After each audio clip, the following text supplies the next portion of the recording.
എസ്ര എന്ന പുരോഹിതൻ.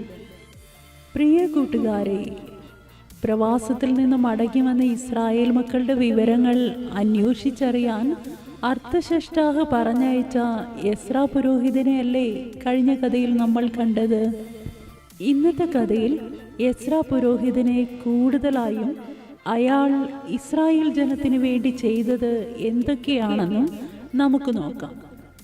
എസ്ര ലേവി കുടുംബത്തിൽ മഹാപുരോഹിതനായിരുന്ന അഹറോന്റെ തലമുറയിൽ തന്നെ ജനിച്ചയാളാണ്.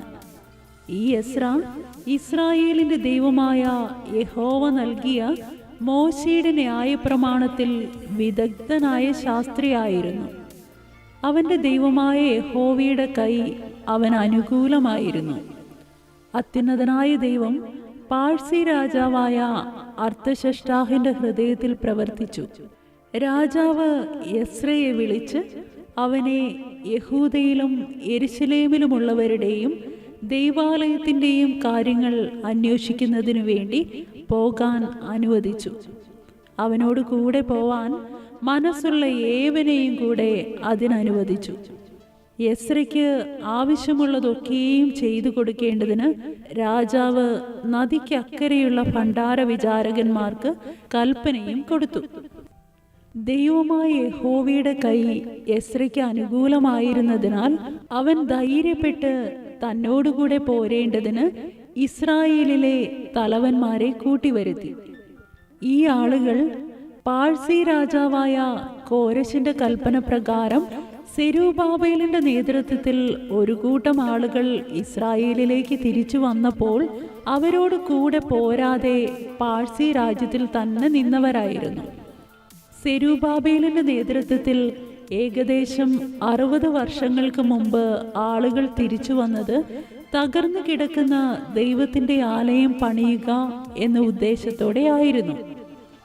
അങ്ങനെ അർത്ഥശഷ്ടാഹിന്റെ വാഴ്ചയുടെ 7-ാം വർഷം 1-ാം മാസം 1-ാം തീയതി അവർ ബാബേലിൽ നിന്ന് എസ്രയുടെ നേതൃത്വത്തിൽ യാത്ര പുറപ്പെട്ടു.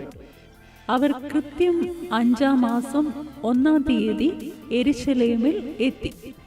എസ്രയുടെ വരവിന്റെ ഉദ്ദേശം തന്നെ യഹോവയുടെ ന്യായപ്രമാണം പരിശോധിച്ച് അതിനനുസരിച്ച് നടക്കാനും ഇസ്രായേലിൽ അതിൻ്റെ ചട്ടങ്ങളും വിധികളും ഉപദേശിക്കുകയും ചെയ്യുക എന്നതായിരുന്നു. അവരുടെ യാത്രകളിലൊക്കെ ദൈവം അവരോട് കൂടെ ഇരുന്ന് അവരുടെ ശത്രുക്കളുടെ കയ്യിൽ നിന്നും വഴിയിൽ പതിയിരുന്നവരുടെ കയ്യിൽ നിന്നും അവരെ രക്ഷിച്ചു. എസ്രയോട് കൂടെ യെരുശലേമിലേക്ക് മടങ്ങി വന്നവർ ഏകദേശം 2000-ൽ താഴെ ആളുകൾ മാത്രമായിരുന്നു. അവർ യെരുശലേമിലെത്തി 3 ദിവസം അവിടെ താമസിച്ചു. 4-ാം ദിവസം അവർ കൊണ്ടുവന്ന പൊന്നും വെള്ളിയും കൊണ്ടുള്ള ഉപകരണങ്ങൾ പുരോഹിതന്മാരെ ഏൽപ്പിച്ചു.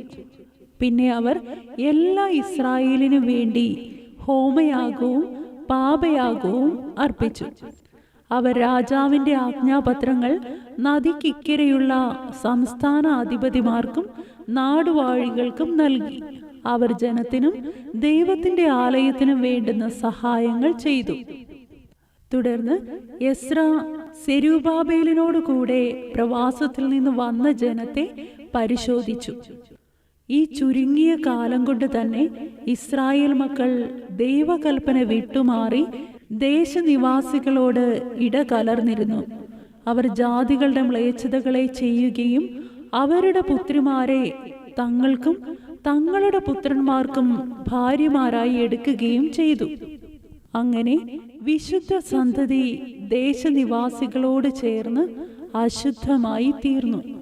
ഈ അകൃത്യത്തിൽ പ്രഭുക്കന്മാരുടെയും പ്രമാണികളുടെയും കൈതന്നെയായിരുന്നു ഒന്നാമതായിട്ടുണ്ടായിരുന്നത്. ഈ വർത്തമാനം കേട്ടപ്പോൾ എസ്ര എന്ത് ചെയ്യണമെന്നറിയാതെ സ്തംഭിച്ചു നിന്നുപോയി. അവൻ ഇസ്രായേലിന്റെ ദൈവത്തിന്റെ വചനത്തിൽ വിറയ്ക്കുന്നവരെയൊക്കെ തൻ്റെ അടുക്കൽ വിളിച്ചുകൂട്ടി. തുടർന്ന് എസ്ര ദൈവാലയത്തിന്റെ മുമ്പിൽ വീണ് കിടന്ന് കരഞ്ഞു പ്രാർത്ഥിച്ചു. അപ്പോൾ പുരുഷന്മാരും സ്ത്രീകളും പൈതങ്ങളും അടങ്ങുന്ന ഒരു വലിയ ജനം അവന്റെ അടുക്കൽ വന്നുകൂടി. അവർ തങ്ങളുടെ തെറ്റ് തിരിച്ചറിഞ്ഞ് അത് തിരുത്തുവാൻ തയ്യാറായി. അവർ ജാതികളിൽ നിന്നെടുത്ത സ്ത്രീകളെയും അവർക്കുണ്ടായ കുഞ്ഞുങ്ങളെയും നീക്കിക്കളയാൻ സമ്മതിച്ചു. അവർ അത് ചെയ്യുകയും ചെയ്തു. അന്യജാതിക്കാരത്തികളെ വിവാഹം കഴിച്ച പുരുഷന്മാർ തങ്ങളുടെ പാപത്തിന്റെ പരിഹാരത്തിനായി ഓരോരുത്തരും യാഗമർപ്പിച്ചു. അങ്ങനെ പ്രവാസത്തിൽ നിന്ന് വന്ന സെരൂബാബേൽ പൊളിഞ്ഞു കിടന്നിരുന്ന യഹോവയുടെ ആലയം പണിതതുപോലെ മടങ്ങി വന്ന എസ്രാ പുരോഹിതൻ പൊളിഞ്ഞു കിടന്നിരുന്ന ഇസ്രായേൽ ജനത്തെ പണിതു. ഇതോടുകൂടെ എസ്രാ എന്ന പുസ്തകം അവസാനിക്കുകയാണ്. അടുത്ത വീഡിയോയിൽ അടുത്ത പുസ്തകമായ നെഹമ്യാവിലേക്ക് കടക്കാം. ദൈവം അനുഗ്രഹിക്കട്ടെ.